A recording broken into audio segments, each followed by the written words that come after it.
Yeah, just saw that. Yeah, hell, they can catch up later. Yeah, I agree, David. Let's press on. Okay, uh, starting from scratch. Just load up the Atlanta quad over the fixed setup, and I'll tell you the things that I do without even going on the racetrack. Before I even go on the racetrack, there's things I know I'm gonna do. First thing I know I'm gonna do is I'm gonna drop those right side tire pressures to the minimum. What I don't Why? care. Well, because I know I got to lower the car some because of all fixed setups are going to be a little bit higher than they need to be or a little stiffer than they need to be as far as getting down to the ground. So I'm going to lower those right side tire pressures. It gives me more grip. It takes away a little bit of the rotation, so I know it's going to be a little bit safer. Uh, but I want to find out what those right side minimums are to start with. Now it may not stay there because I may want to build some adjustability in the car depending on how it does middle to end of a fuel run. And if you put your right side tire pressures at the minimums when on pit stops, you can't take any pressure out. Uh, it'll show you say Atlanta's is 46.5 is your minimums. So it'll show you with that tire pressure on your pit stop, and it'll show you dropping it down. Say you need to take a pound out of both left sides because you need a little bit more right side grip. It'll show you going down to 45.5 in your pits, but it won't take it out on the car. It'll only Right. go the minimum. So now I may go up to 47 or 47.5 when I'm fine tuning the car toward the end of building the setup. But for right now, I leave the left sides alone, put the right sides at the minimums. Is the first thing I'm gonna do before I even go on the racetrack. 10-4. Now, on the chassis side of it, first thing I'm gonna do with a fixed setup is add 10% on the tape. Uh, I built the B set cars for 2 years, and they made me put the tape well below anything that would come anywhere near uh, Right. flashing. So it's safe for anybody that uses it. Yes. So I always add 10%. Now it may go up or down depending on the temperature or what happens with the car later in the. But to start with, it's going to. I'm going to add 10%, which is usually up to 45%. They usually start everything about 35.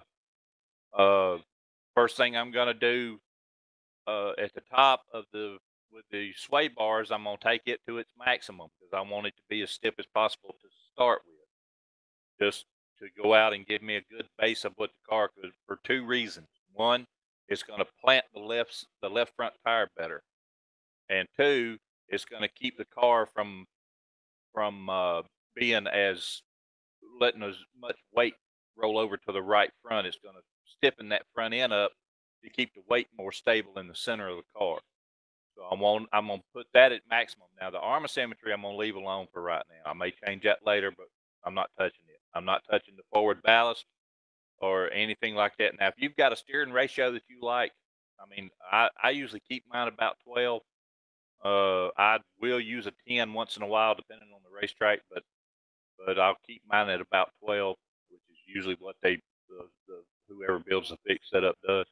And I don't change it until I get out and run. Now, if it's not comfortable to me, I'll make a couple of quick tweaks, but that doesn't matter. It's just driver preference. All right. Now, the caster, I'm going to even out because I want to get a good baseline of what I'm doing. Uh, I think the Atlanta setup starts with a 10 right front caster and like a 6 left front, which Yeah, is going to, 6.4. yeah, it's going to make the car rotate, but it's gonna give you a little bit of a weird feeling in the steering wheel. I'm gonna even out my casters to start with. Now that and anything I'm telling you to start with is probably gonna change later.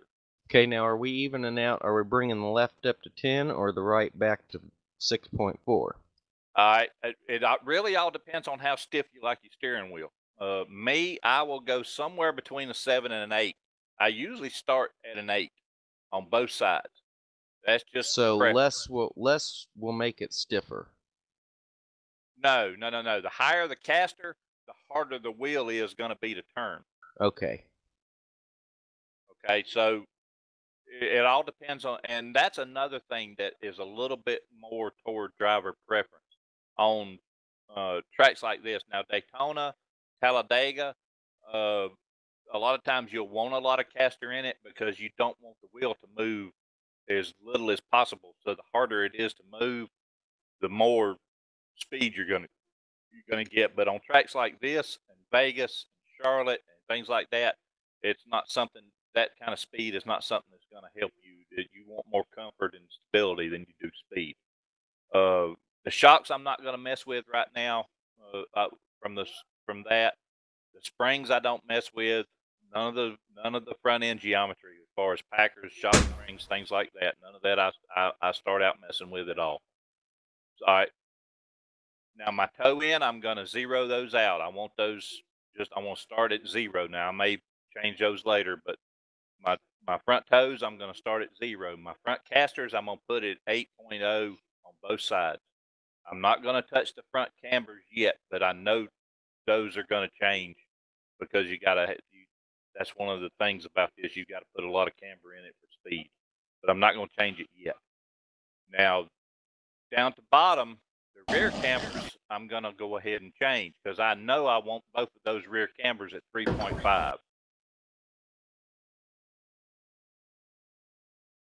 Sorry, what number? 3.5. Positive on the left, negative on the right. You're always going to run those rear cambers at 3.5, and when I say always, I don't mean the super speedways are a totally different animal.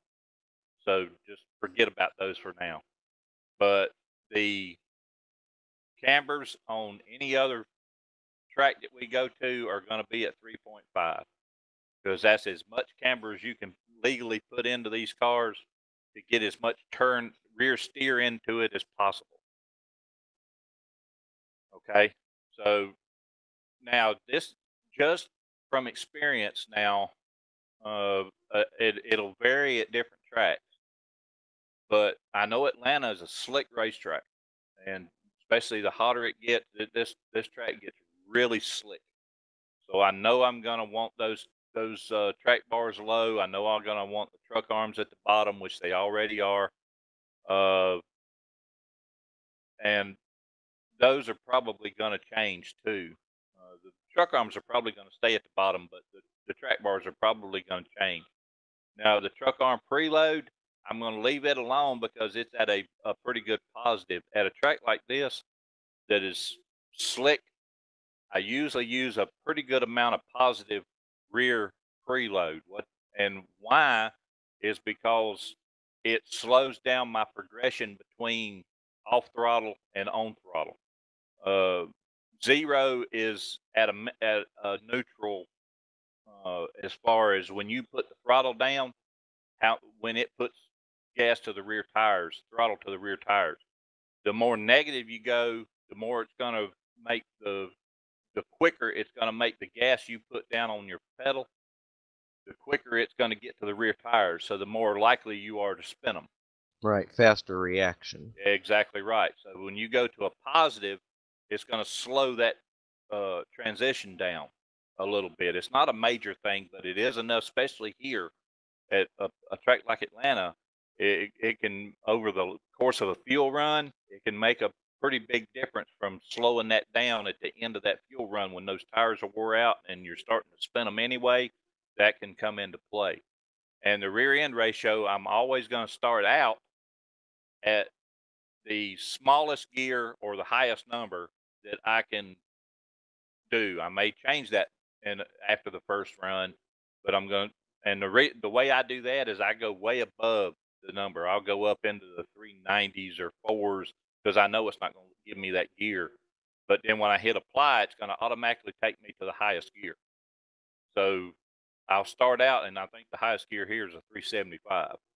And I'll start out with that. But now, like I said again, at a slick racetrack, it may be beneficial over a long run to go with a 370 just to keep the rear tires under you.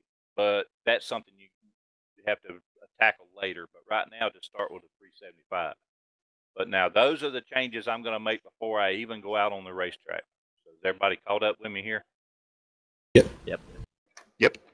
Okay. Now keeping everything just like we got it now. You don't need to go out and make a hot lap. This ain't this is not a big dick contest. So you don't need to go out and make a hot lap. All you need to do is go out and make a smooth lap. Make about 3 or 4 smooth laps, get a good feel how the car feels. Now you're starting to figure out what the car is going to need, because if you're making hot laps, you don't know what the hell the damn thing's going to need because you're wearing it out to start with. So make me 3 or 4 good race laps and just get a good base time there. Now, when you get that good base time, you'll know when you make changes if it made the car better, because your times will get better. So go give me 3 or 4 laps. I'm going to come with you too. Should we have Motec up as well, David? If you've got it, yes. 10-4. By the way, do you prefer Dave or David? I don't care, man. Most people just call me by my last name. 10-4, Cater.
Everybody get laps made. Yep.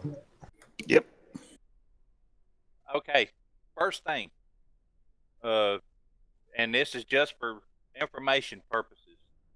Go back and we're down there at the bottom where you do all your replays and stuff. Go back to your very first lap when you're crossing the start finish line at the very first, and the only thing you're looking for is sparks. Go and see if you're throwing sparks anywhere on that very first lap, because that's going to be usually going to be your fastest lap. So your car is going to be at its lowest, and on a bumpy track like this especially, see if you're throwing sparks anywhere. Just all you have to really look at is turn 1 and 2 and turn 3 and 4 of the first lap.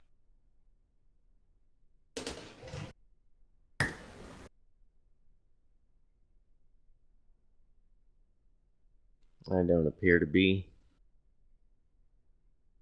Now see if you're throwing sparks. You shouldn't be, but I mean, some people may hit it harder.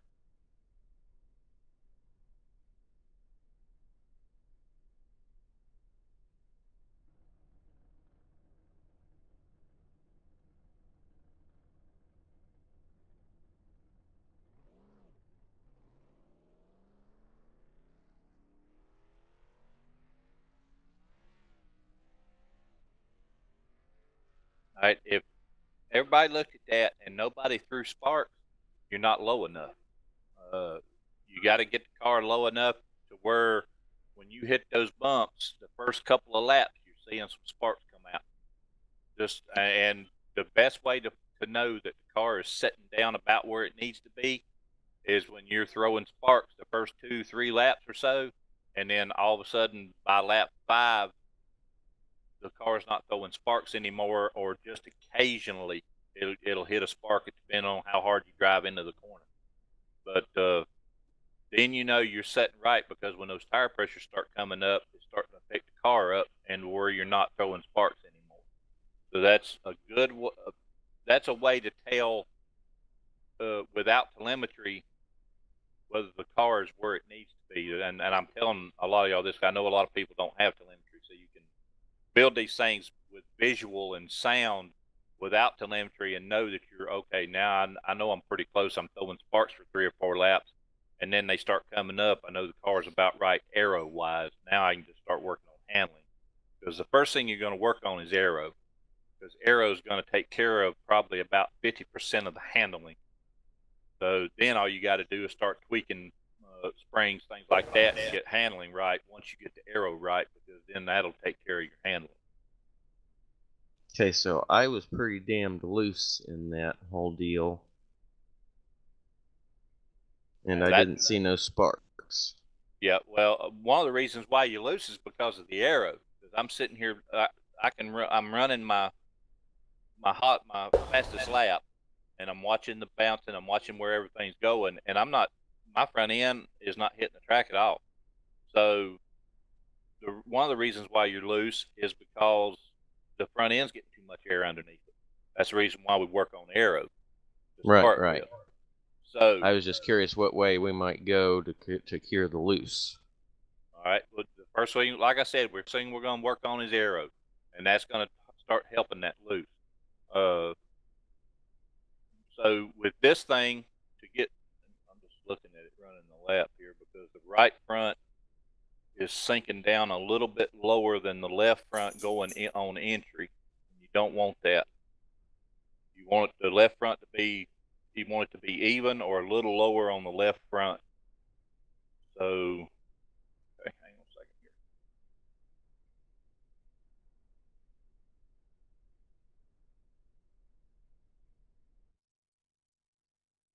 Okay. Now, there's 2 ways to go about this.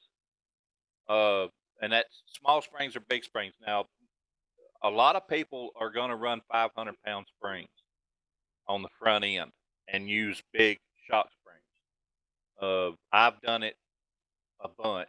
I've gotten to where I'm starting to, especially with this new build, I've had to kind of start over. But I started out the first 2 or 3 weeks just running 500-pound springs, keeping everything basic and trying to make sure the car was doing what it's supposed to do. I'm starting to get into the 2,000, 3,000 pound springs now, and using lower shock springs. My Michigan set had 2,000 pound springs in it, and it was just awesome the whole run. I mean, it would lose rear grip like everybody else would, but it would lose it a lot slower and a lot less.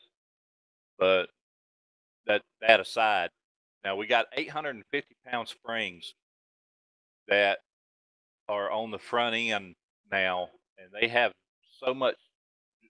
The 850 pound springs has that 5.27 inches of travel, which you see on your spring deflection. Okay. Right.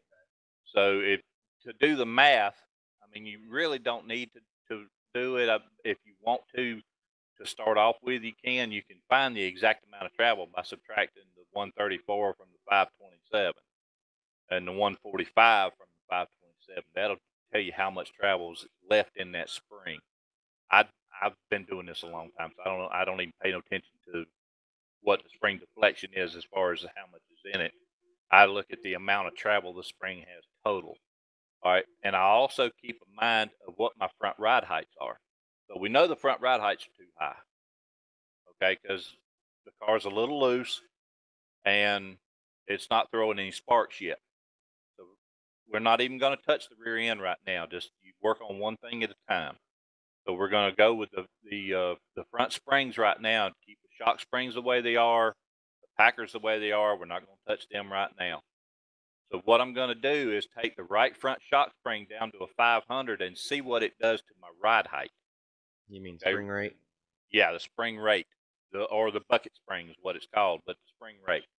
So you're starting out at a 4,220. Now take it down to a 500 and hit apply. See what it does to your ride height.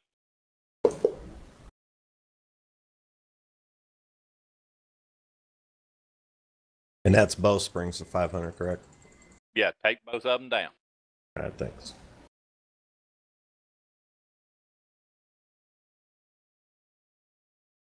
All right, Yeah, now I you lowered the car about 1/10 of an inch. Yep. Now, all you've done is change the springs. Now, not only have you lowered the car, you've also put more travel in it. Remember, it had with the 850s had 5.27, I think it was. Right, now it's 5.7. 5.7. All right, so now the spring will travel further. It's a softer spring. So now it's going to be easier to travel. So don't change the ride heights at all with your perch offsets or anything like that. Now you've changed it to 500 pound springs. Go out there and try to run it and give me 2 or 3 laps and see what it does to the car now.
everybody's times get a little quicker. Yep. Yep. 10-4. Yeah, all that was just dropping those springs.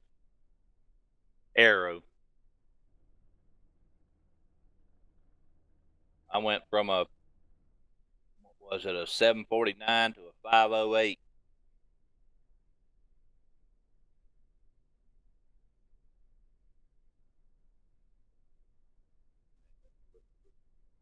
Still wicked loose stuff.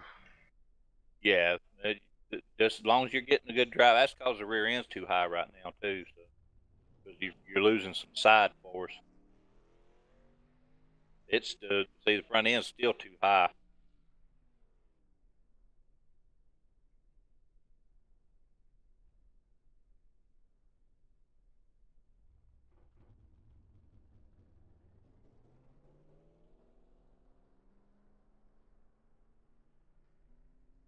Okay, the front end's closer, but it's still a little bit too high, and everybody and all of you guys are saying the car's too loose. Now, there's different ways of being loose. That's loose in rear grip and over rotation. Which one is it? It's on exit, so it's lots of grip. Okay, so it's not turning left too long. It's just no rear grip. Yeah, as soon as you touch the gas, it just lights up.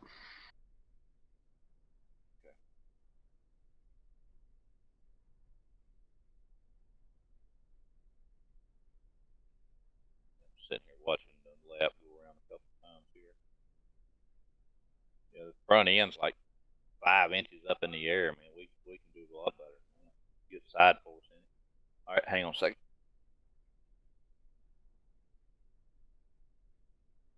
Okay, we're still where we're at the front end, and we're closer there.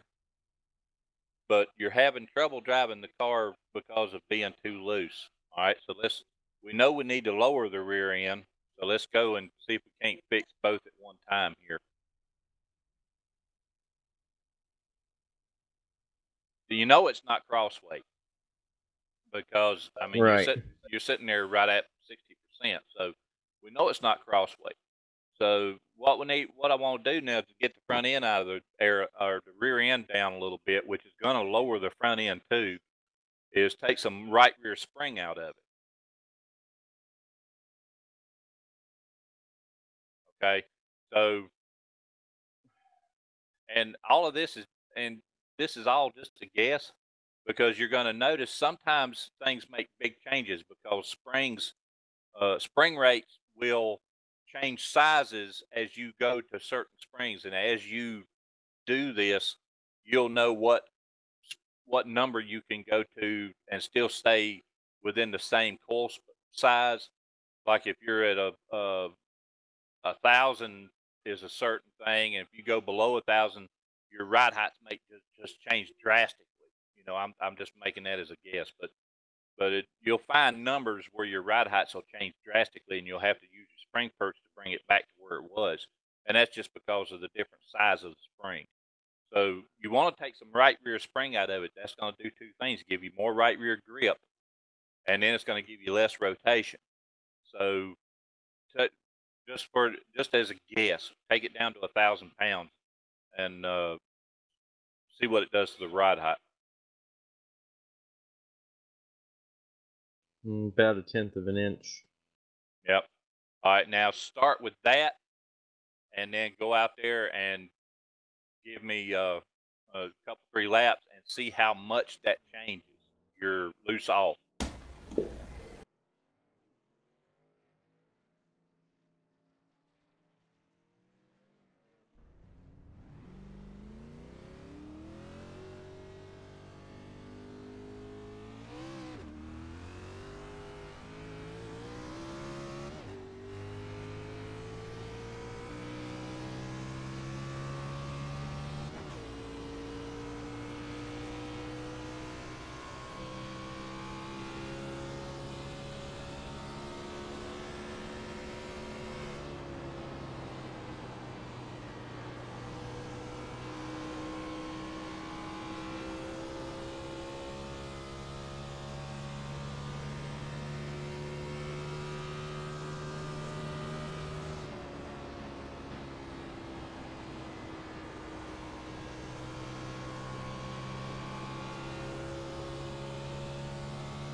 How'd that make it feel?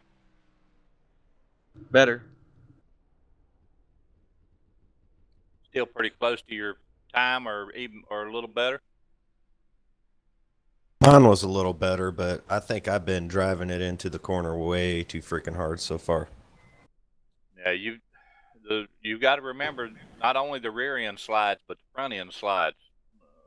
These tracks are slick. Atlanta's a slick racetrack. So you've got to remember to give that thing some grip, some front end grip. You're going to have to lift a little early, maybe tap that brake just to set that nose.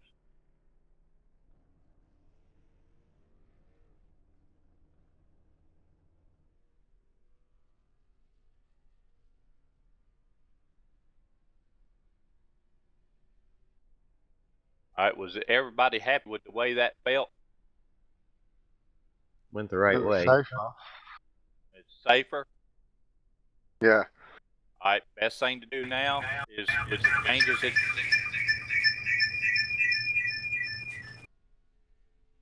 All right. Now, best thing. All right, somebody got to turn that off. Who's ever got that automatic thing got to turn it off. I'm trying to get it turned off, man.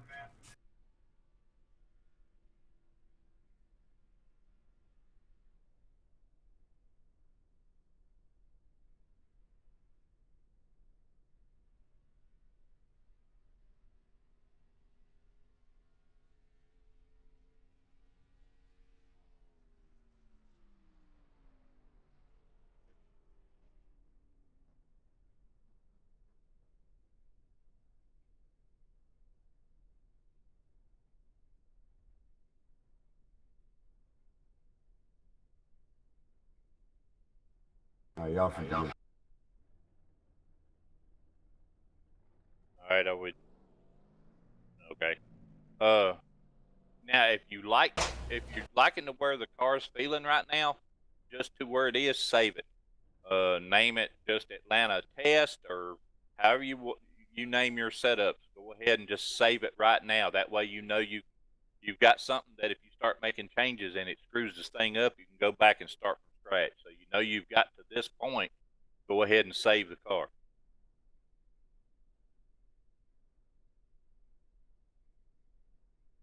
Now we'll start looking at temperatures and all of that mess later, but we're not even worried about that right now. We're just trying to get the car set on the ground right now.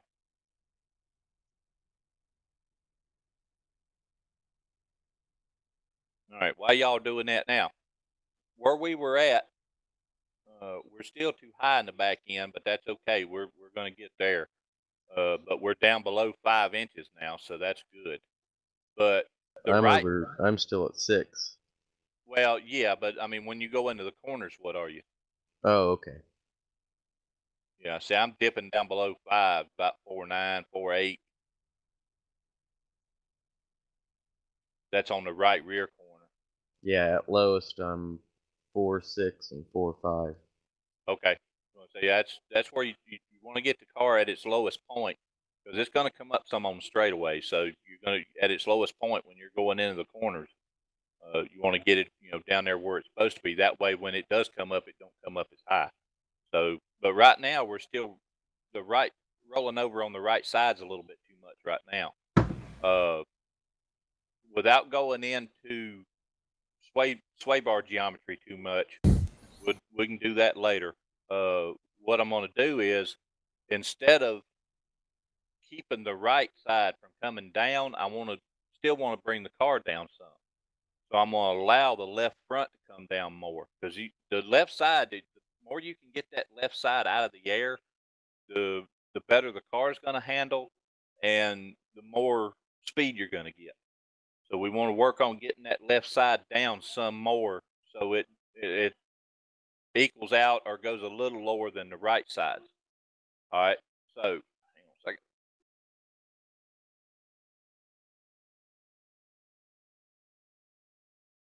I've got to go. I've got something I've got to do. Okay. The biggest thing is keeping the Packers are solid shims that go on your shocks and stuff that keeps those springs from going down. Okay. without getting into a whole lot of detail, the springs, spring rate, will flex. It'll go up and down. Those shims don't flex. Those when it hits it, it's like hitting solid floor. Okay, so now since the left front is staying up a little bit higher than we need it to, uh, what we want to do is take some of the packer out of the left front side, because you notice your shock springs are 4,000 right front, 2,000 left front. That's going to add rotation, just as a side note. Okay, that will add rotation to the car.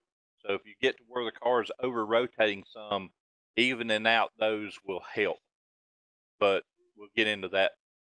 That's getting into a little more detail that we can do later too. But right now we're just trying to get the aero right. So we want to get the car down on the ground the best we can. So we need to get the left front corner down. So we want to take some shim out of it. Hang on one second. Let me see what it does to the ride heights here. Someone show me what you got.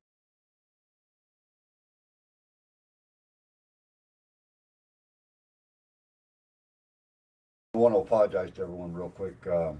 I told my church I had to be home by noon. I forgot it was 12 Eastern, not 12 Central, like an idiot. Well, that's all right. You can catch up later.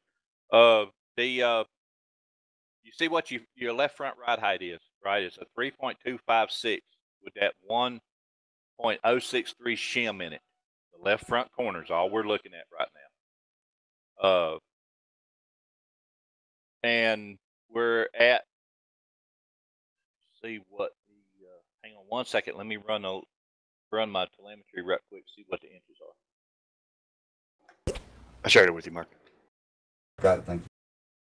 All right, we're at about 3.31. It goes into the corner. It's dipping down to about a 2.3, 2.5, and needs to be about another half inch. Okay, so if we can take about a tenth of an inch or so to start with. All right, we're at a 3.256. Hang on.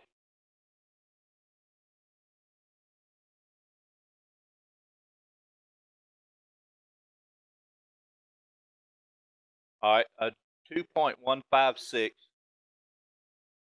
or a 2.56 rather, and now take it down 3 clicks. Take that packer down to a 0.875. You'll watch both your front ride heights are going to drop, but the left front one is what you're looking at. So it's going from a 2.56 to a 1.22. Okay, so that's a tenth and a half of ride height. So, but it's going to allow that left front to travel more. So that's getting that left front down some, and let's go out and run 3 or 4 laps with this, and then see what it does as far as now. Wait a minute, I'm failing. Oh hell, that's all. That's just take your truck arm preload down to where it passes.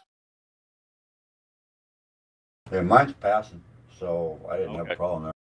Okay, well, it should be 24.8 now, which is close enough. Well, now on your truck preload? The rear truck preload.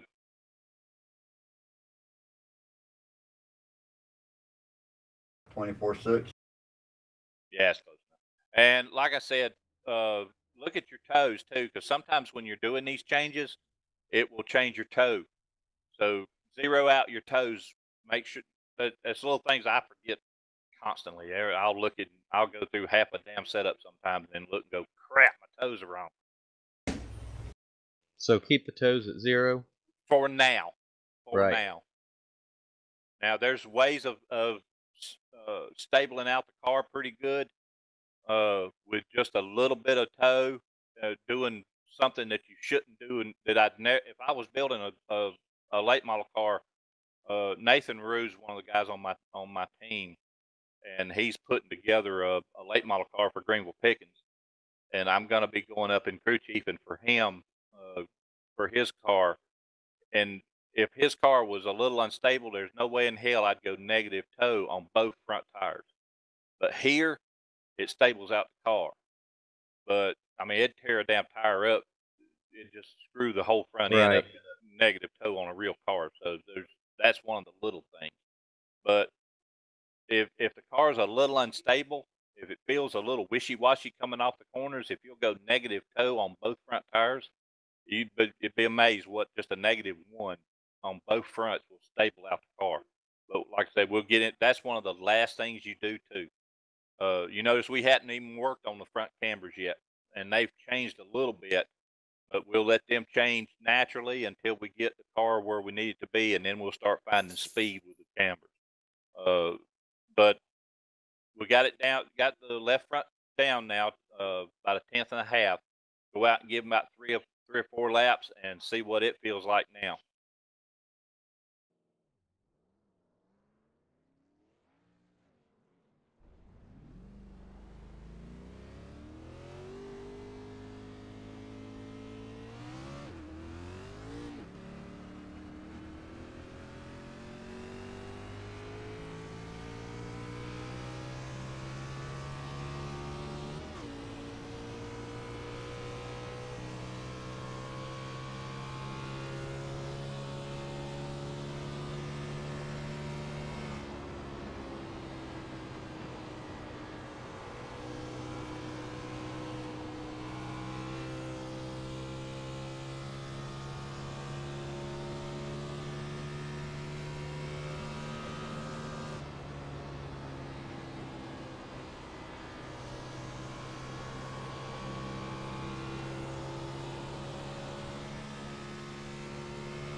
Yeah, now it's stabilized. Almost to the point of factor 2 tight and 4. Yep, yeah, it'll get a little tight Mm-hmm. before it's over with, because we're getting the car down to where it needs to be now. So it's going to stable the car out, but you'll go back on some things to get the handling back again.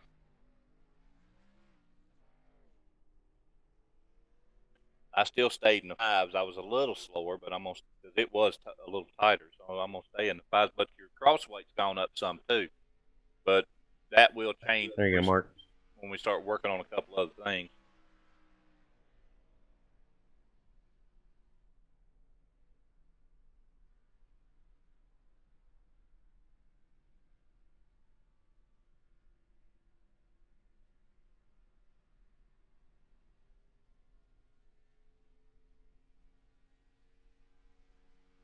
All right, that's closer on the telemetry, but we can still come down. Well, that front end's getting about where it needs to be, because I'm starting to dip into the red in the center. Yeah, my center splitter's at negative 0.13 at lowest. Yeah, I'm not wanting to go much more than that. Left side's at 0.08 and right's at 0.17.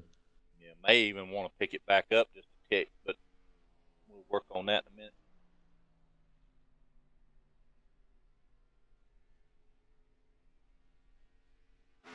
Okay, now we got the telemetry. Go ahead and click save. Just go ahead and save over it. If the car felt a little more stable, but it was a little tight, we can loosen that up. The way this build is, I'm usually shooting when we start looking at tire temperatures. I'm usually shooting for the center of the right front and the center of the right rear to be about 20 degrees difference. How much difference, Dave? About 20. Because Okay. anything that I've found that gets closer than that, it doesn't make any difference and usually makes the car slower. I mean, at Michigan, when we were at Michigan, I was running fuel runs that was probably 5 to 6% more right front wear, but the car, I mean, you had to wait on the throttle forever because you was losing rear grip. I mean, it just, I don't think these temperatures and crap is right. Because my left rear's at 260, 259, and my right rear's at 247, 246. Well, just look at your center temps is the main thing, and look Okay, at yeah, right front center, right rear center. okay, yeah, 268 and 246. Okay, I'm running 283 and 257 on the right. so you're driving in harder, Oh, okay. but say you're still shooting for about 20 degrees. So, however you drive the car doesn't matter. That's how you drive the car. His may say 268 and 245, so he needs to get a little bit of weight off the right front. But see, you're 287 and 255, so you're still both the same. It's just you're driving in deeper and getting more heat in the right front tire, but you still need to get that same amount of weight off the right front. You see what I'm saying? Right. Well, I need to adjust that too, though, because I'm actually running slower times because of that. So if I let off a little sooner, I might be able to get the car to get down to the line instead of pushing up. Right, real far in rotate the a middle. little earlier. Yeah. Yeah, you'll get the car to feel like it's turning left quicker in the center. Okay, now we've got the arrow pretty close to where it needs to be. So one of the biggest things that's going to change our front ride heights is those cambers. That's also going to be one of the biggest things that change rotation, changes speed, the whole 9 yards. So the car's a little bit soft on the front end right now with the way it's gripping the track. So there's you can't wear a right front tire out. You just can't do it. Over a fuel run at a track like Atlanta here, if in real life, if we were running cambers the way that we do here, damn thing wouldn't run 10 laps before it blew out. But until they get that fixed, you might as well take advantage of the cambers. So you do one camber at a time to get your cambers up, and do a little camber changes at a time and creep them up. So I usually start at the left front, and I'm looking at a 3.8 and a 2.2 on my cambers. What are y'all's cambers at? Yeah, same. That's mine. All Are. right. Okay, so I'm gonna go up to I'm gonna look at my left front ride height is at a 3.124. I'm gonna go up to a 4.8 on that left front camber.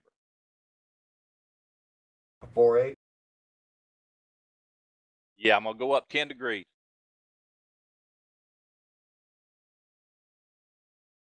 Now, it actually took me 2 extra clicks because it hung on 4.7 for 2 clicks. Yep, it will, and that's fine. Now, see where your ride heights went up? Mm-hmm. Remember what we done to drop that ride height down? Took out the Packer. Yep, take out Packard.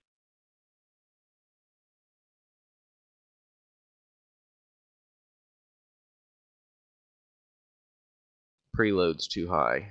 Yep, and just go up there and get that preload and look at your ride heights and get that preload back to where it's closer to 0 again for now. Yeah, 1 click to the right took care of it. Yeah, Mine was get it down. 2.8. Yeah, get it down to where it's close to 0. Yeah, it took me to negative 6.3. The next one takes me to negative 24. All right, can you go to the left one? Can you get it to negative 2 point something? Wait, what? Yep. If I drop the Packer down one more click to say 750, it brings my ride heights down to I tell you what, 3138, and I can Yeah. bring my preload to 2.8 minus 2.8. exactly right. Because I forgot I brought my Packer back up to a 750 also. So I tell you what, let me just share this.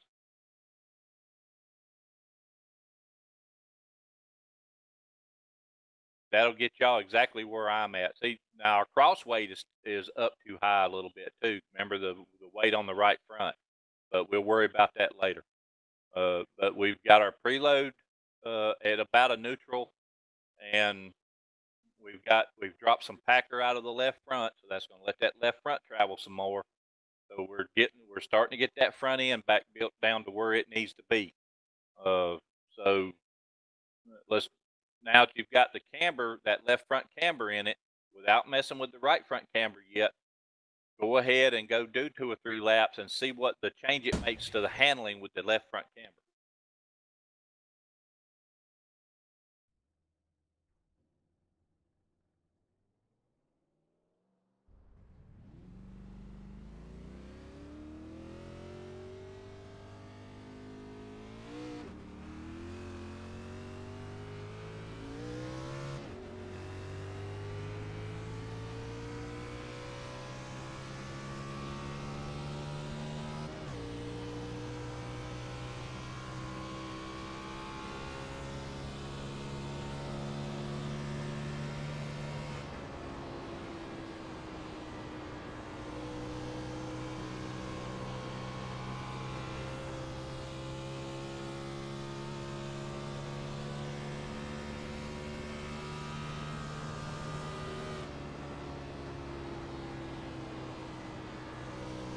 Makes that back end want to spin out.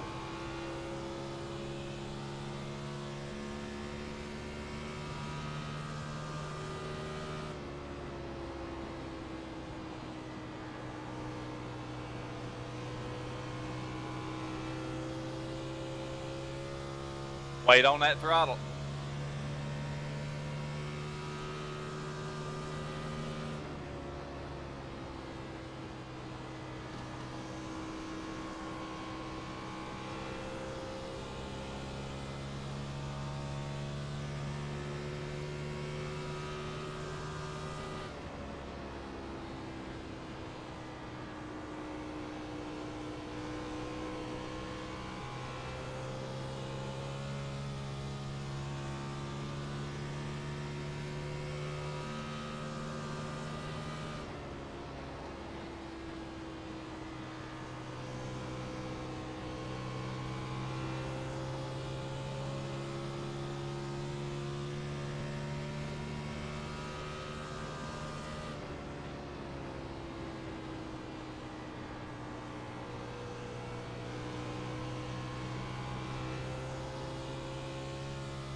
Times get quicker.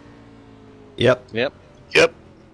I took a tenth or a little more than a tenth just making that 10-degree camber change. Yes, I I'm actually here. got slower. Hey, you're overdriving the car. Well, I'm letting off way before the turn. No, I'm not talking about letting off. You're getting in the throttle too much. If what I sent you was making the car wanting to spin out on you, you're giving it too much throttle too quick.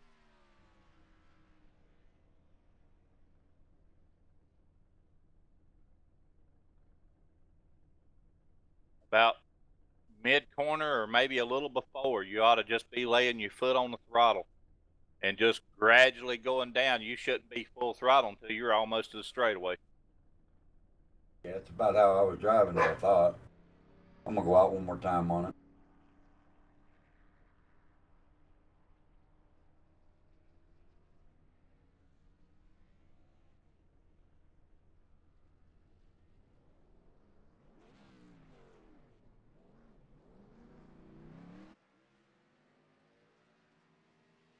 Yeah, to readjust the steering ratio on that last one.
Yeah, I went a little faster, just hanging off the throttle a little longer in 4.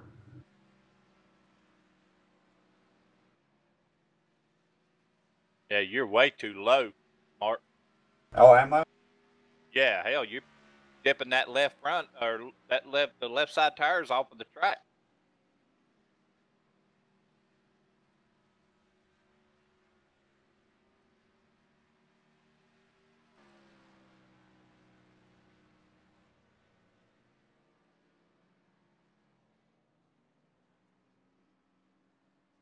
Yeah, you're driving down turn 3 way too deep too.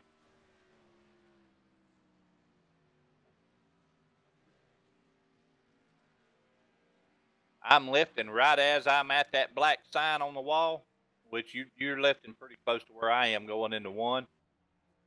But when you get to that last shadow of the light pole, about the time the car gets past that last shadow, I'm lifting in 3.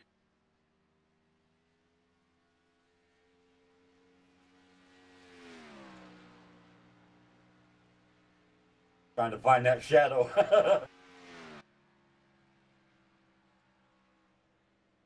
Yeah, that front end's much better.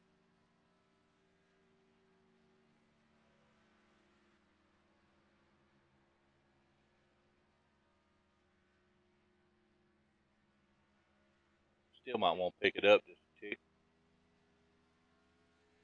Yeah, I'm just touching the center front splitter there. Yeah, but we're not running a lot of laps either. I'm not going to touch it right now because the air pressure is going to build up a little bit more. 10-4. I still think the difference in the ride heights need to change. The right front needs to be higher a little bit more.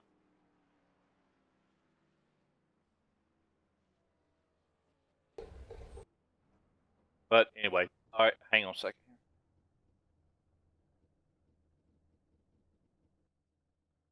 Okay, so that's where we are with that camber. Now we're going to taking the right front camber is going to make the car looser again, but I'm going to go up from a 2.2 to a 3.2.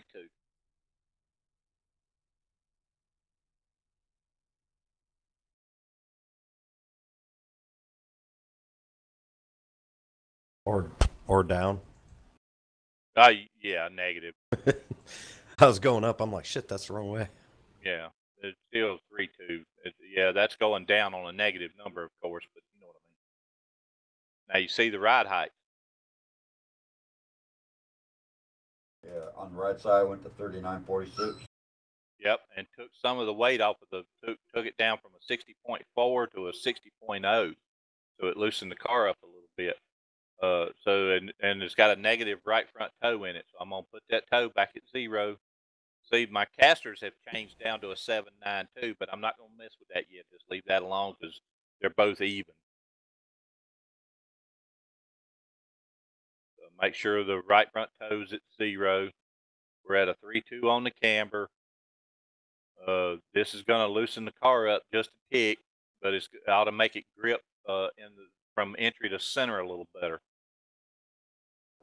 Do we need to readjust that right front ride height? No, just leave it the way it is.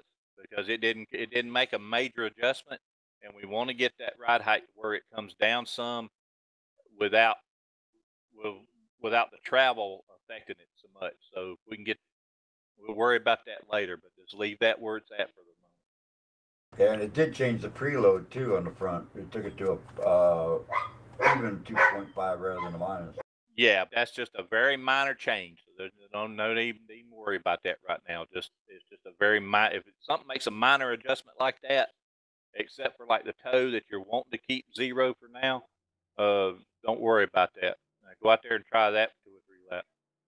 Now, I know this is getting a little involved, and it seems like this is just, it takes forever to do. Once you've done this a little while, you'll be able to make bigger jumps, like bigger jumps with the camber. You'll know what cambers feel good to you and where the ride heights at certain tracks feel good. All of this, the longer you do this, the shorter these sessions come up. I can do all of this I need to do with a setup in about an hour, telemetry and everything. If I sit down for about an hour, I can get one to where it's pretty close. And that's just knowing the shortcuts and all that. So don't get discouraged if it seems like it takes forever.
Yeah, it's a bit loose on exit for me. I'm slowing down.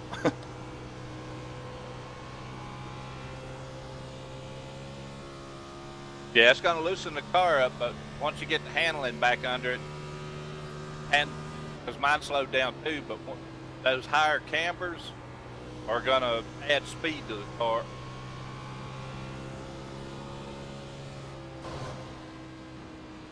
All right, so the car got loose and it slowed down.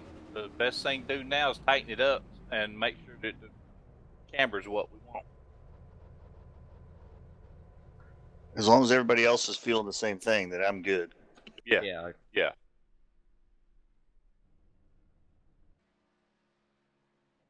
All right. Right rear track bar. See, it's that you've got a track bar split that's got rear steer in it.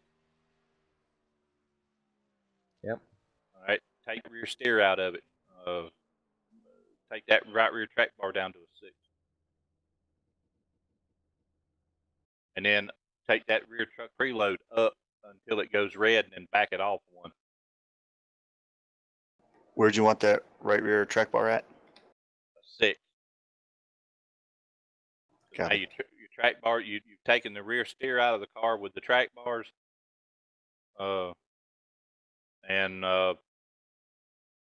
Then your truck arm preload ought to be up around a 21.7. Okay. Yep. Go try that now.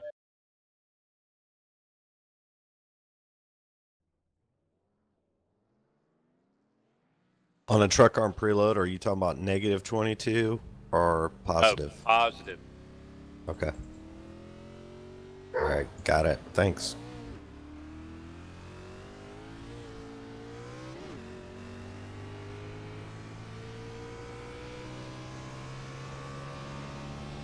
One thing to kind of just keep in your head when you're doing this is remember the change you made and kind of make a mental note of what it makes the car do. That'll help you with shortcuts later.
There must be a problem with my throttle, because even when I'm like barely on the throttle, it looks like it's halfway on the meter. You might need to recalibrate. I did. That tighten it up for y'all some? Yeah, almost Yep. too much Could for use a me. little more maybe, but yeah, that was better.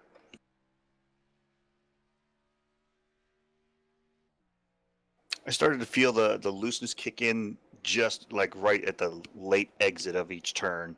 The middle felt really good, but just late exit, it started to come around. I'd have to let off and get back into it. Yep. Yeah, that's fine. We're going to work out of that.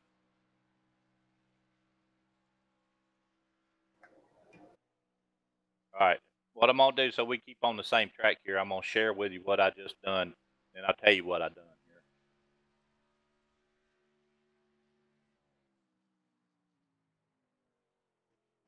Okay, there it is. Now, y'all get that? I'll tell you what I done right quick.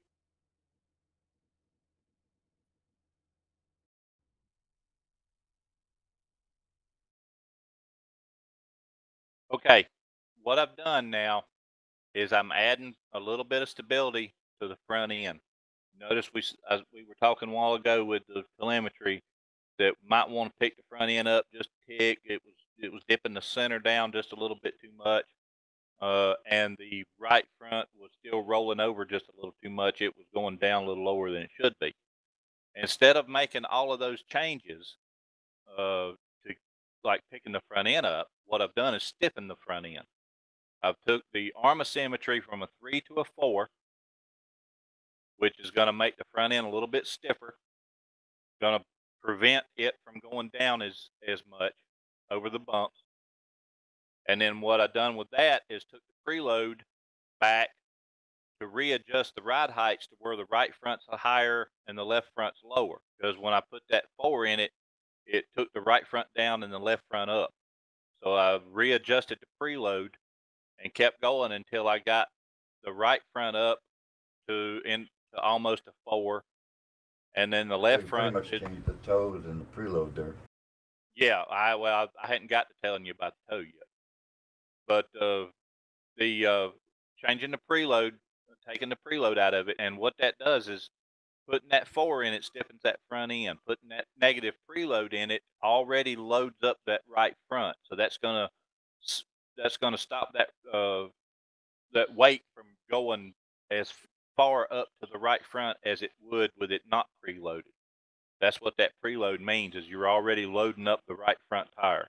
So that's going to help that weight transfer with the car with that preload already built into it. Okay. What I've done with the toes is I went ahead and put the -1 in the toes to try to stable the car up here a little bit. Because over the long run, that's going to come in handy. But right now, I just put it in there to stable the car up. And then with what that done to the rear truck arm preload was all I done was make it pass again, because it made it flash red. Now our cross weight's still a little bit high, but we're going to work on that later when when you guys are thinking the car is too tight, then we'll work on that. But right now you're still telling me that it's loose. So as long as it's loose, don't need to work on the cross weight right yet. So go out there and try that one, see what it feels like.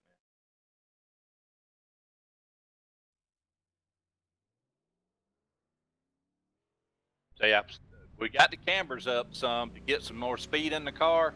Now I'm just trying to get the aero back right to where with the new cambers in it, which is something you're going to have to do quite often. Once you've tried to find speed with the cambers and more turn, then you're going to have to go back and redo the aero a little bit.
That got me a little bit more speed, and it's got the left front still, the right front still going a little bit too low.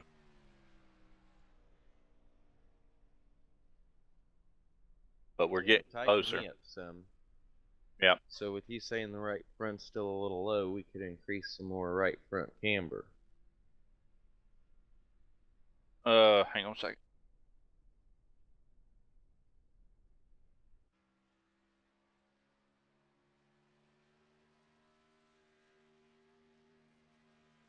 Well, I mean, if you give it more, which is a higher or lower number, negative. But Right. if the number's going up negative, you know what I mean. It's going to take the right front ride height down. So if you do that, you're going to want to go up to your preload and get the ride height switch back up again.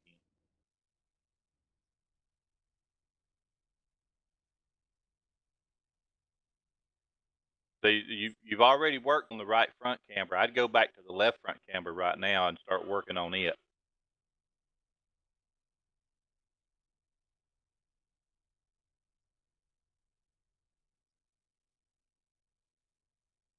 I took it up to 5.6 on the left front camber, and that takes my left front up to it takes some of the cross weight out, and takes my left front to a 205, my right front to a 985. So you can start working on with the preload. You can use that preload up there and just shift those ride heights. Bring that ride height back up on the right front, back down on the left front.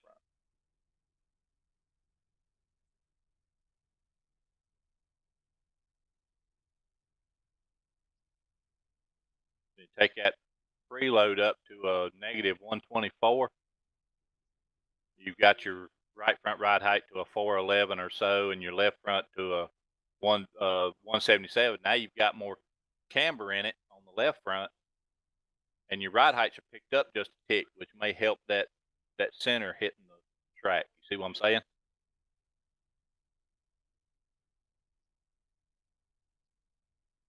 And it's also putting a little bit more preload in the car, which should stable it up a little bit more.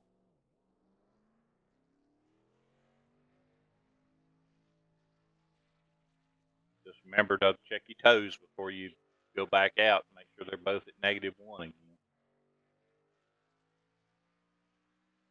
Freaking belly went down on my damn head, so I was wondering why I didn't hear nobody.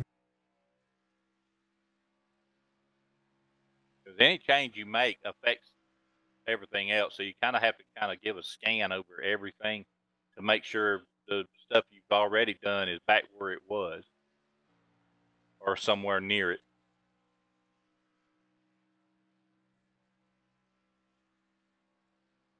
I missed what we changed. I'm sorry.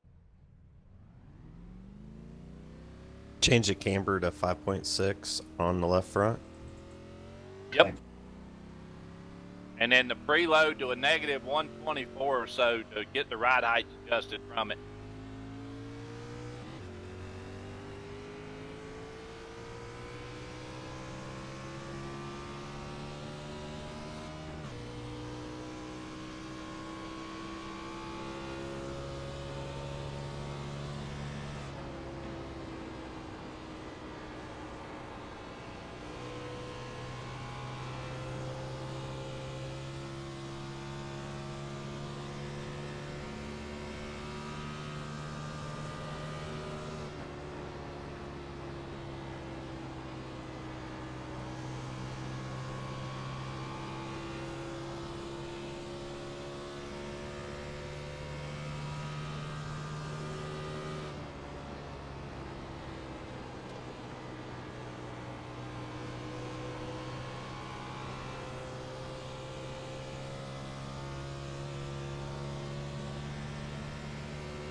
Yeah, it took me down to a 38 just doing that, but it's got a little too much rotation on it.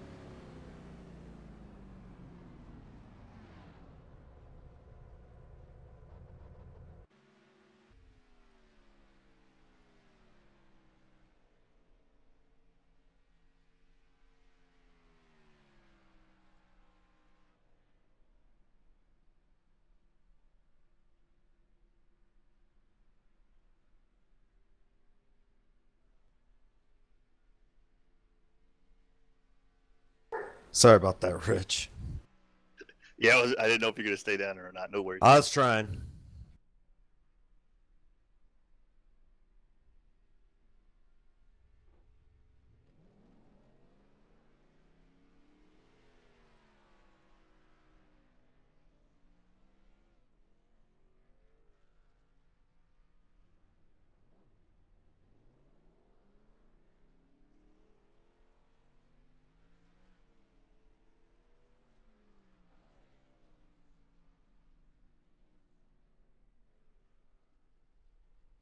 Okay, I'm not gonna just totally fill your head up here to where you feeling like you're overwhelmed. Because trust me, I know this minor little detail stuff will do that in a hurry.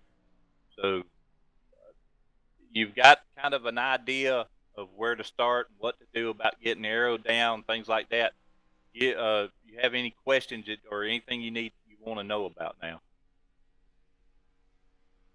Yeah, I guess I need to figure out where you're letting off at, and I mean, because no matter what I do, I let off too early, I'm way slow. If I go in too hard, I'm slow. I'm not finding the right area to let off at, and I'm just not getting what you guys are getting out of it, I guess. And I don't know how to explain it outside of that. I mean, I'm assuming you're applying brake going in the corner. So that being said, I'm letting off. I let off right about where the safety wall begins, and I'm real slow. If I go any deeper, the car pushes up so hard I can't get it to turn.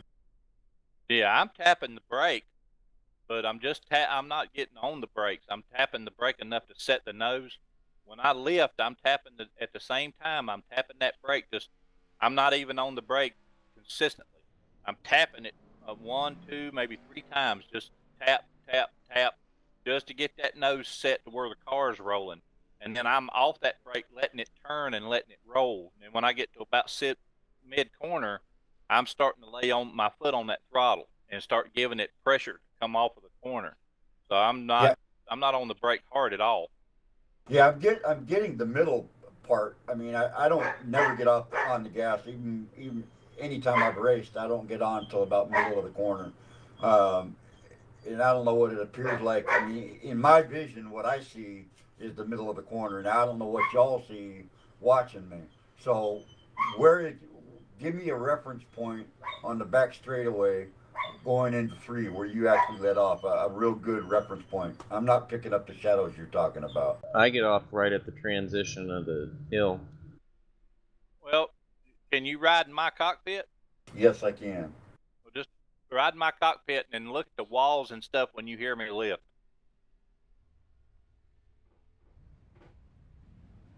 Okay, I'm in it.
All right, right about the building.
See, how I use my steering wheel as to where I put my gas pedal.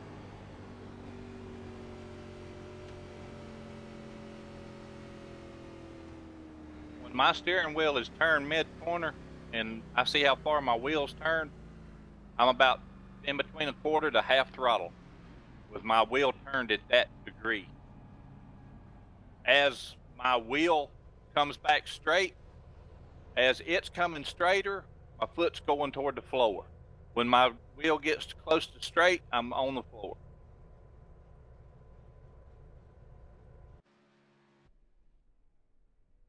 So where your throttle pedal is in direct correlation as to where your steering wheel is degree wise.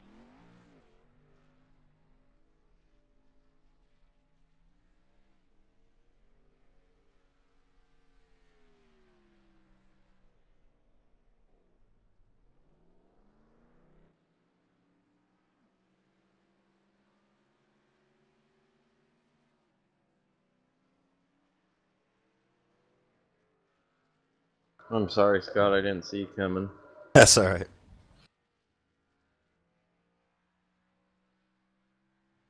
Not like I was 4/10 in the green at that point or anything.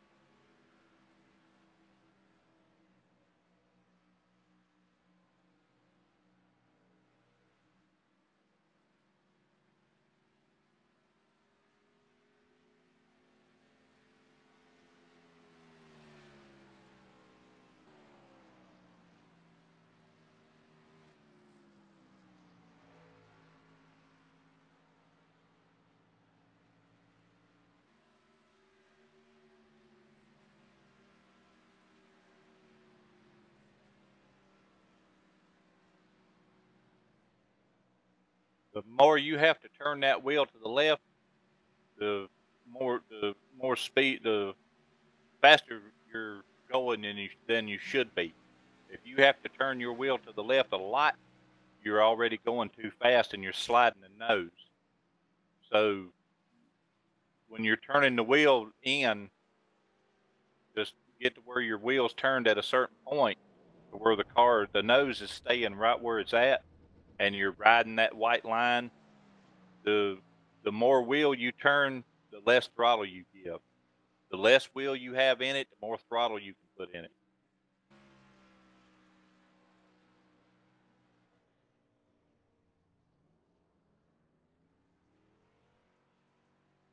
See, my wheel's already cocked to the left a little bit. Change your offset and stuff. Get it straight.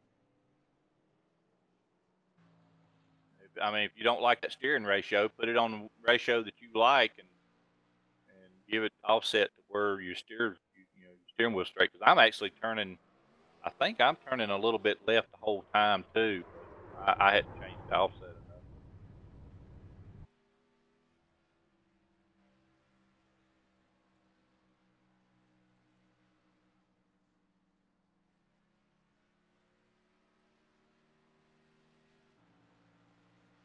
I'm gonna put my setup in here, see what kind of time I get with it.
tell this is built for a hotter track. It's a little tight in here.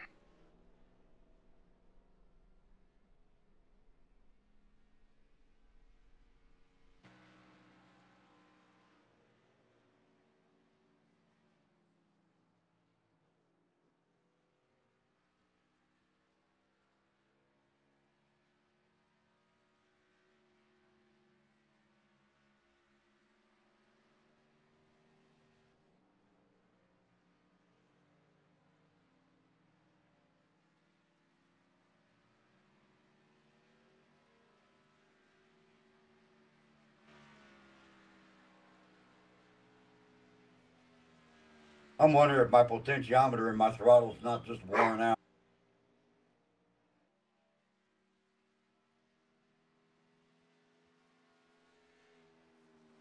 I mean, shoot, I've had these pedals for a while. I don't know what I'm doing wrong.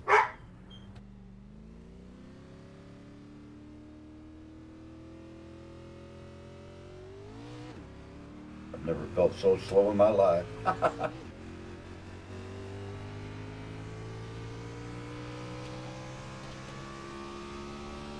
Hey, David, I know one thing you didn't cover, and some of it just seems like everybody does. I mean, I noticed we never did anything with rebound or bump or anything like that. Is there any reason behind that? No, just not. I mean, just not a whole lot of reason to go into it right now. I mean, it's fairly simple. It's just not part of what I was going to do today. It gets a little detailed as you get into those. Okay. I just noticed, normally any setups that we do, we normally just max out bump and rebound.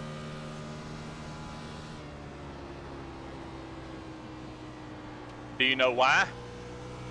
Actually, I thought it had something to do with iRacing itself, that something with the springs or something like, or the shocks. No, they've done a pretty good job of fixing the shocks. The shocks work better than they used to. Uh-huh. Used to, I mean, you just maxed them out because they didn't do anything. Right.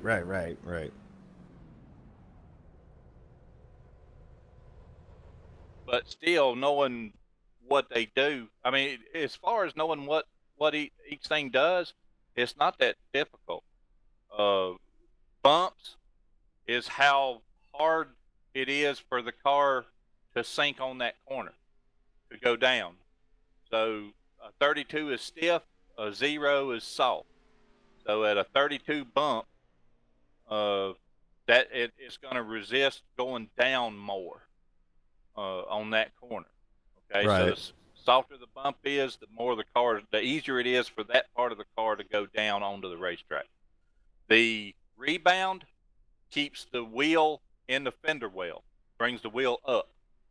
Okay, so the higher the rebound, the higher the number, the more it keeps the nose pinned down, or the spoiler pinned down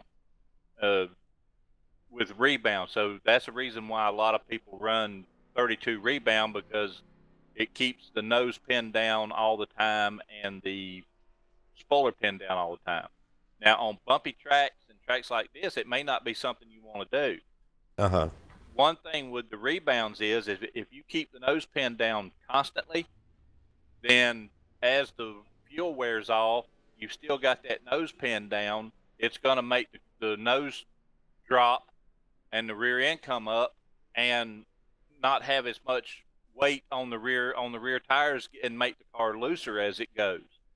So you can settle a long-term fuel run looses, like if you're losing rear grip over, say, the last 15-20 laps or 15 laps of a run, you can drop the rebounds on the front and then try to help that a little bit. You're letting the nose come up and letting the weight stay on the back end a little bit more. But that's just something you've got to do fuel runs to find out. Okay.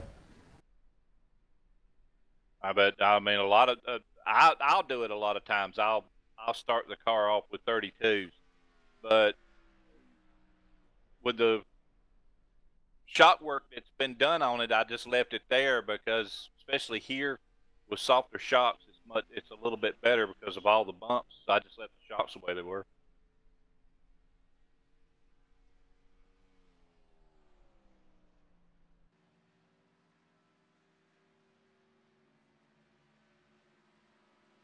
So you can offset some of the rebound to help with that too. Like you can keep the front end pinned and keep the right rear pinned, and then drop rebound on the left rear. That way, the longer the run goes, the more the left rear comes up, and that keeps that left rear spoiler up in the air and helps with grip over the run.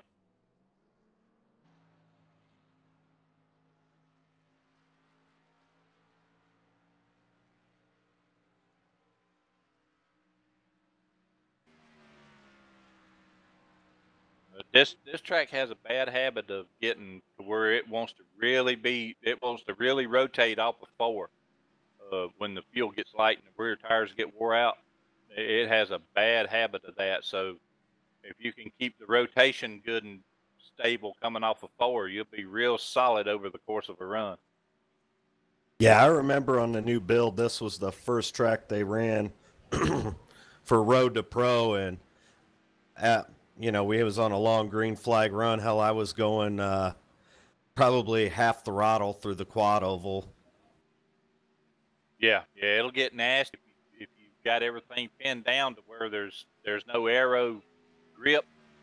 So that's a good reason to kind of keep everything soft and the rebounds to where you're letting the car come up and give you as much aero grip as possible. Yeah, it was definitely fun. Nobody liked it, but I did pretty well in my race, so I wasn't complaining. Yeah, I hear you. I mean, the restarts, oh, God. I was so bad on the restarts. I mean, I was losing like 7 or 8 spots, but in a matter of 7 or 8 laps, I was picking them off and then some.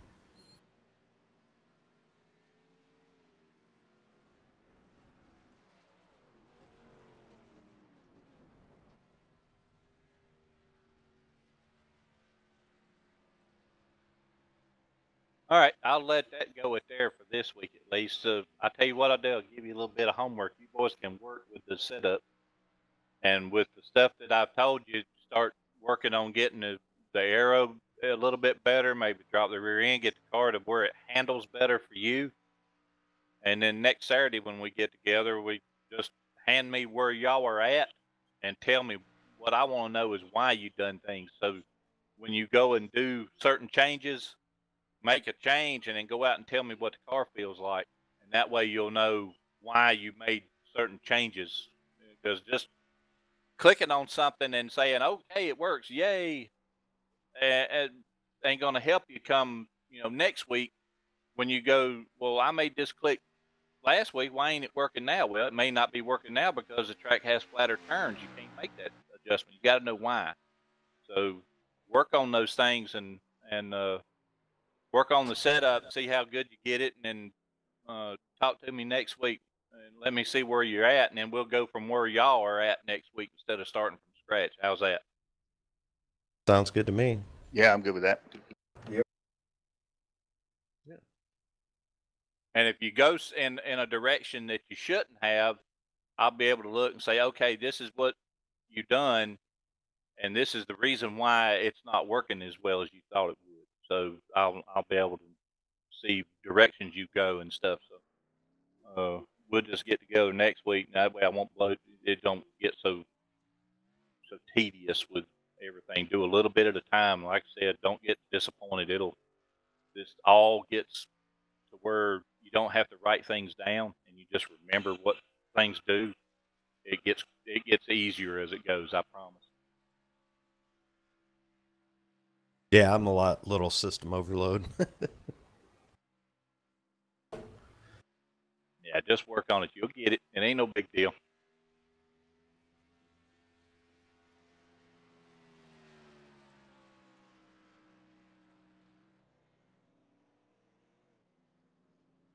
We appreciate you coming in and helping, David. Oh, it's my pleasure, man. Anytime. Ain't no big deal. Thank you. Yep, thanks a lot. Thanks very much, David. Got to learn to drive all over again. Well, Saw like that road course race you were doing there, Mark. Yeah, I like road course. That was fun. just remember how much pedal you got depends on how much wheel you got in it. The more wheel, the less pedal. That's why I'm thinking there might be a problem with my throttle, because even when I'm like barely on it, it's like more than a quarter of the way up, and if I try to put in just a tiny bit more, it's half throttle, and I shouldn't be at half throttle with barely even pressing on it. Like right now, I barely got my foot on it, and it's half throttle. Yeah, you may have to work on that a little bit.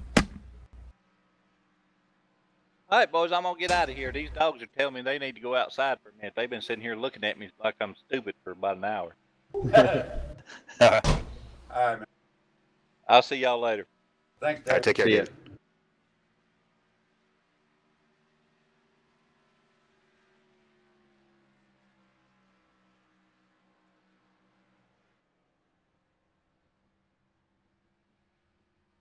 I really don't want to have to invest in more pedals.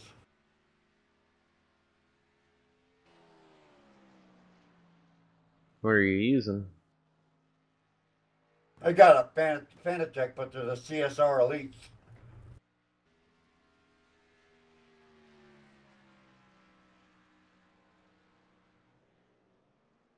They're probably about 3 years old.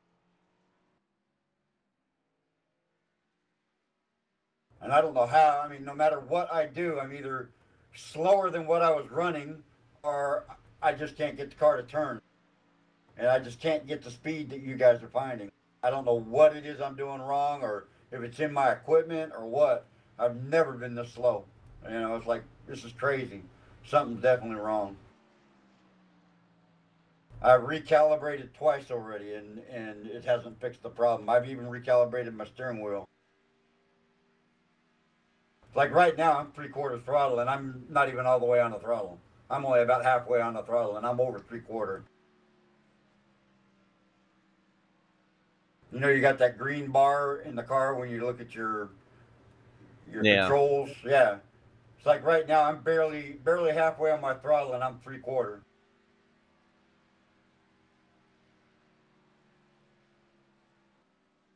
Right now, I just laid my foot on, just barely laid my foot on the throttle, and I'm a little over a quarter, almost halfway.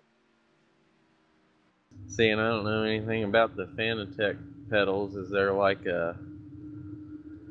No adjustment. a profiler or something you need? In my profiler, it doesn't really matter. I mean, it's just the same as calibrating it here, you know. I just don't. I don't understand what's going on, man. To be honest with you, it's starting to really aggravate me. Because I'm trying to do everything he's telling me to do, and it just makes me slow. It makes me slower than crap. Or it makes the car so loose trying to. It's like I'll wait even.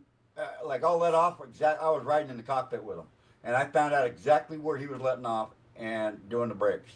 Well, I've got that part fine, but as soon as I get to the middle of the corner, and I want to be just barely on the throttle, well, according to the sim, it's showing me half throttle, you know, instead of just like maybe a quarter.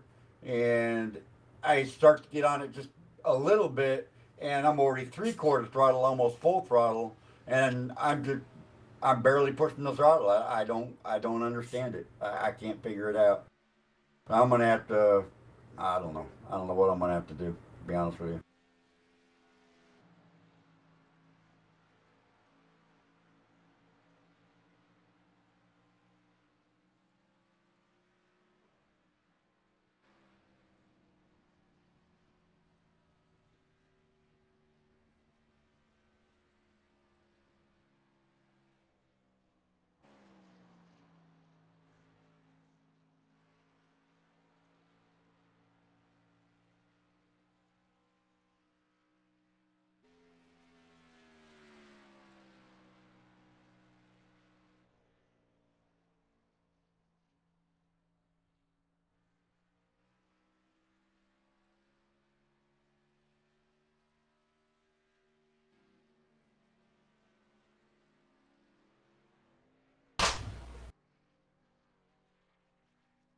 I'm gonna try something different here.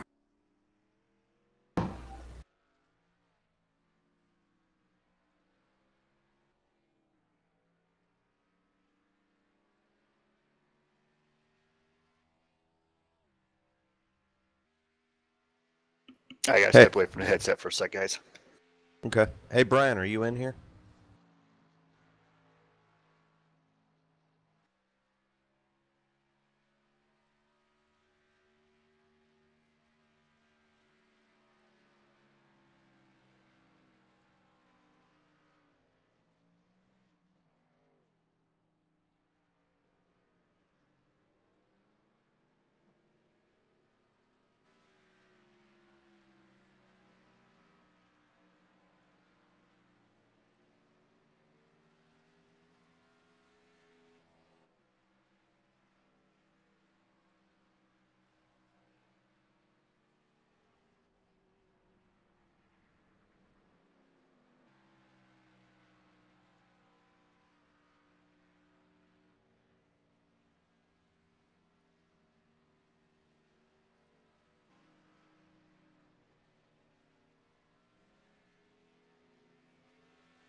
Yeah, I don't know what's going on.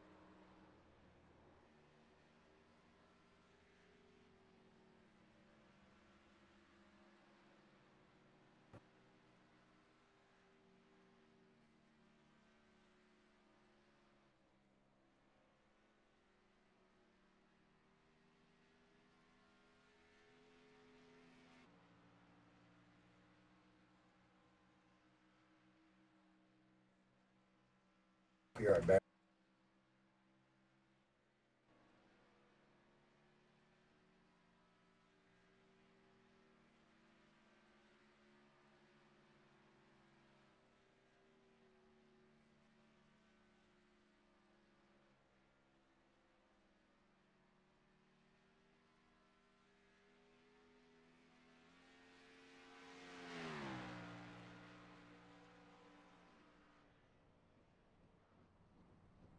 Well, I got it to 30.399. What'd you do?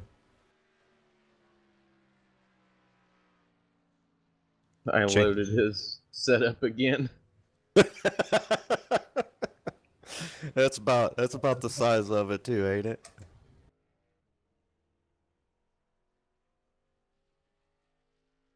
I undid everything that I tried to do and went back to what he did, and it made me faster. You know, and that's why that I struggle so much with setup building is How much of it's me and how much of it's the car? right.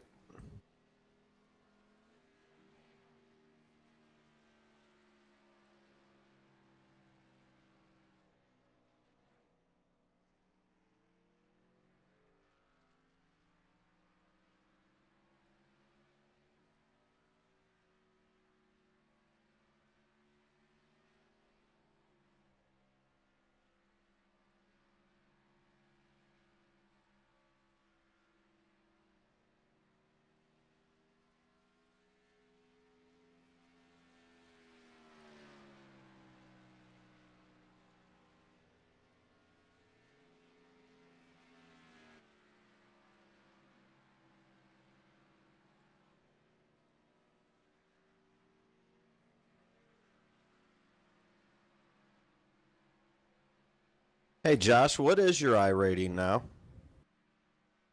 Fuck, it's in like 36. Okay, there might be are you running Road to Pro on Tuesday? Yeah. Well, we might be in the same split, so that might be good.